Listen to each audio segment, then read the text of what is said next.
அனைத்து ஜோதிட சொந்தங்கள் அனைவருக்கும் அன்பான வணக்கம். இன்றைக்கி நம்ம இந்த சின்ன வீடியோவில் ஒரு ஆழமான விஷயத்தை பற்றி சிந்திக்க போகிறோம். கர்மா அப்படின்னு சொல்கிறாங்களே சார், அந்த கர்மானா என்ன அப்படின்றத நம்ம முன்னோர்கள் சொல்லி வச்ச ஒரிஜினல் கர்மா அதை பற்றி இன்றைக்கி பார்க்க போகிறோம். அந்த ஒரிஜினல் கர்மாவை பற்றி பேசுகிறதுக்கு முன்னாடி கர்ம வினையை பற்றி நம்ம தெரிஞ்சுக்கிறணும். அதாவது நம்ம முன் ஜென்மத்தில் செய்த நல்ல விஷயங்களும் தீய விஷயங்களும் சேர்த்து இந்த பிறவியில் நாம் அனுபவிக்கிறோம். போன ஜென்மத்தில் நாம் செய்த கர்மவினை, நம் முன்னோர்கள் செய்த கர்மவினை, இது எல்லாம் அதிகமாக மக்களுக்கு பிற உயிர்களுக்கு துன்பத்தை விளைவித்தால் இந்த பிறவியில் அவன் தோஷ ஜாதகமாக பிறக்கிறான். அல்லது போன பிறவியில் நானும் என்னுடைய முன்னோர்களும் அதிகமான தான தர்மங்களை செய்து மனுநீதியோடு வாழ்ந்திருக்கிறோம் என்று சொன்னால் அவர்களுக்கு யோகமான ஜாதகம் அமைகிறது. இல்லை, இவன் பாவத்தையும் புண்ணியத்தையும் கலந்து செய்திருக்கிறான் என்று சொன்னால் அவருக்கு மத்தியம யோகம், மத்தியம தீய கர்மா விளைவுகள் உண்டாகிறது. வாங்க, கர்மானா என்ன, அது எத்தனை வருஷமாக இருக்குது, என்னென்ன பண்ணுதுன்னு பார்ப்போம். இந்த கர்மாக்குள்ளே போகிறதுக்கு முன்னாடி ஒரு சின்ன கணக்கு இருக்குது, அதை தெரிஞ்சுக்குங்க. ஒரு பரம்பரைன்னு சொல்கிறோம். ஒரு பரம்பரைனா ஒருத்தர் பிறந்து இறந்தாத்தேன் ஒரு பரம்பரை முடிஞ்சிருக்கு அப்படின்னு அர்த்தம் கிடையாது.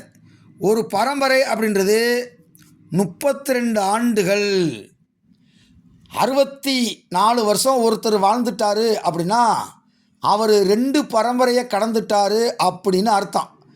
அப்போ ஒரு பரம்பரைன்றது 32 வருஷங்கள். 7 பரம்பரை அப்படின்னு மூல நூலில் ஒரு வார்த்தை வருது.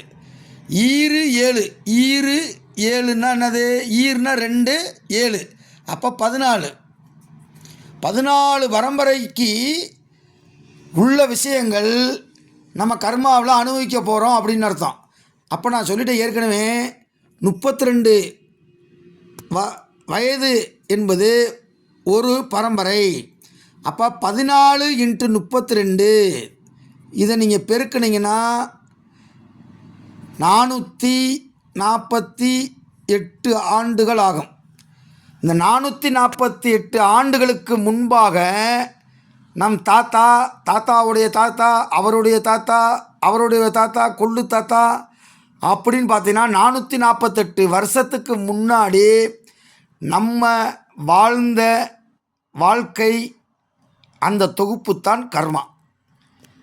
அந்த பிளட்லேயே வந்துடும். நம்ம தாத்தாவுடைய பாட்டியுடைய தர்மங்கள் எல்லாமே சயின்ஸில், மெடிக்கலில் டிஎன்ஏ அப்படின்னு சொல்லுவோம். அந்த டிஎன்ஏ வழியாகவே நமக்கு வந்துடும். பாருங்களேன், நம்ம சொல்லுவோம் போல, பாருங்கள் அவன் தாத்தா மாதிரியே சிரிக்கிறான் பாரு, அவன் தாத்தா மாதிரியே தூங்குறான் பாரு, அவங்க பாட்டி மாதிரியே காலாட்டுறான் பாரு அப்படின்னு சொல்லி எல்லாமே நம்மளுக்கு பிறந்த குழந்தைய நம்ம முன்னோர்களை வச்சு ஒப்பீடு செய்து சொல்லுவோம். அந்த 448 ஆண்டுகளுக்கு முன்னாடி செய்த நல்வினை தீவினையினுடைய தொகுப்புத்தான் கர்மா. அந்த கர்மா 3 வகையாக நம்ம முன்னோர்கள் பிரிக்கிறார்கள். 1 சஞ்சிதம்,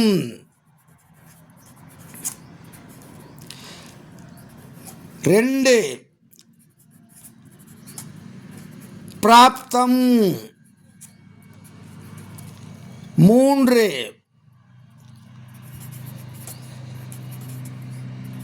ஆகாமியம். பாருங்க, இந்த 3 வகையான கர்மாவாக நம் முன்னோர்கள் ஜோதிட சித்தர்கள் கர்மாவை 3ஆக பிரிக்கிறார்கள். இந்த 3 கர்மாவிலே நாம் 2வது இருக்கக்கூடிய பிராப்தம் அப்படின்ற ஒரு கர்மாவை அடிக்கடி நம்ம பயன்படுத்துவோம். என்னடா அவன் பயங்கர கோடீஸ்வரன் ஆயிட்டான், எப்பா அதுக்கெல்லாம் ஒரு பிராப்தம் வேணும்ப்பா, என்னடா அவன் பெரிய போஸ்ட்டுக்கு போயிட்டான், அதுக்கெல்லாம் அவன் கொடுத்து வச்ச பிராப்தம் பண்ணியிருப்பான்டா அப்படின்னு சொல்லுவான். இந்த 3 கர்மாவில் பிராப்தம் அப்படின்ற வார்த்தையை நம்ம அடிக்கடி பயன்படுத்துவோம். ஆனால் மேலே இருக்கக்கூடிய சஞ்சிதம், 3ஆவதாக இருக்கக்கூடிய ஆகமியம் அப்படின்ற கர்மாவை நமக்கு தெரியாது. இப்போ வாங்க இந்த 3க்கும் ஒரு சின்ன விளக்கத்தை பார்ப்போம். சஞ்சிதம் அப்படின்னா என்னென்னா, முற்பிறவியில் சேர்த்து வைத்த தீய வினையின் தொகுப்பு. முற்பிறவியில் சேர்த்து வைத்த தீய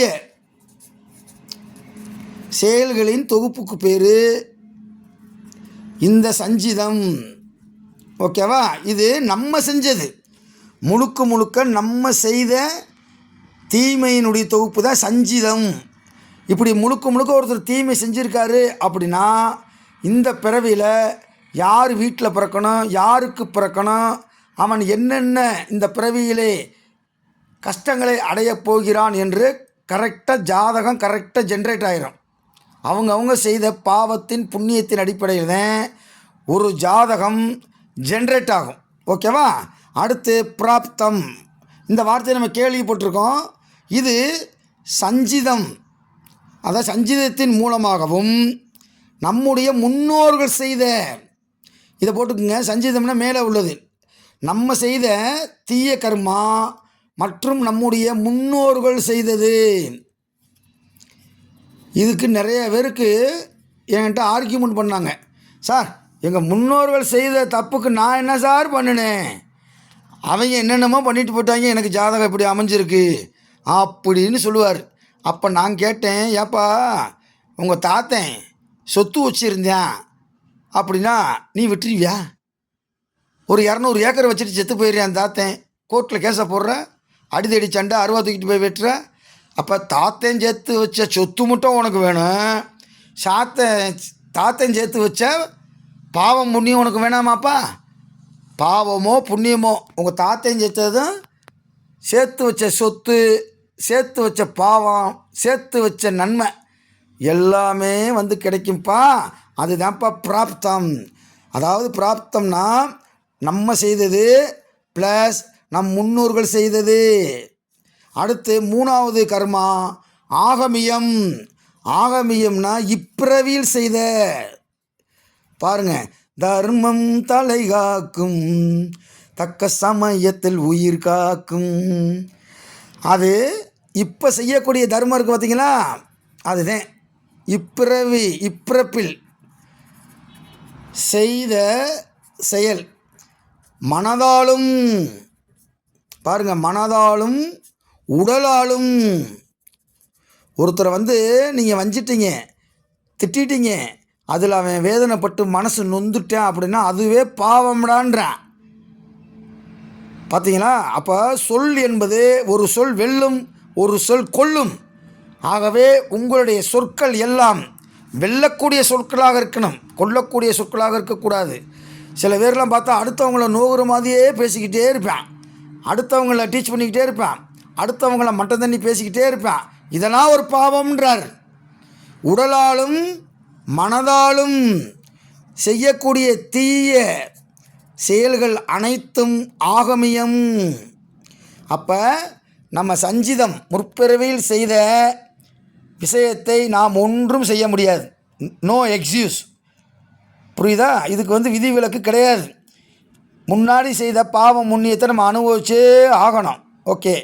அதுக்கடுத்து பிராப்தம்ன்றது நம்ம செய்த தீய செயல்கள், நல்ல செயல்கள், நம் முன்னோர்கள் செய்த 448 ஆண்டுகளுக்கு முன்னாடி நாம் செய்த செயல்கள், நம் முன்னோர்கள் செய்த செயல்களுடைய பாவத்தினுடைய தொகுப்பு, புண்ணியத்தினுடைய தொகுப்பு, அதை தான் பிராப்தம் என்பது. ஆனால் ஆகமியம் இந்த விஷயத்தை நம்ம செய்யலாம்ல, இந்த ரெண்டையும் நம்ம இனிமேல் செய்ய முடியாது, அந்த கர்மாவை அனுபவிச்சுட்டே ஆகணும். ஆனால் இப்பிறவியில் நீங்கள் செய்யக்கூடிய நல்ல விஷயங்கள், பிறருக்கு உடலளவிலும் மனதளவிலும் நீங்கள் நல்ல விஷயங்கள் செய்தால் உங்களுக்கு எதிர்காலம் என்பது நல்லபடியாக இருக்கும்.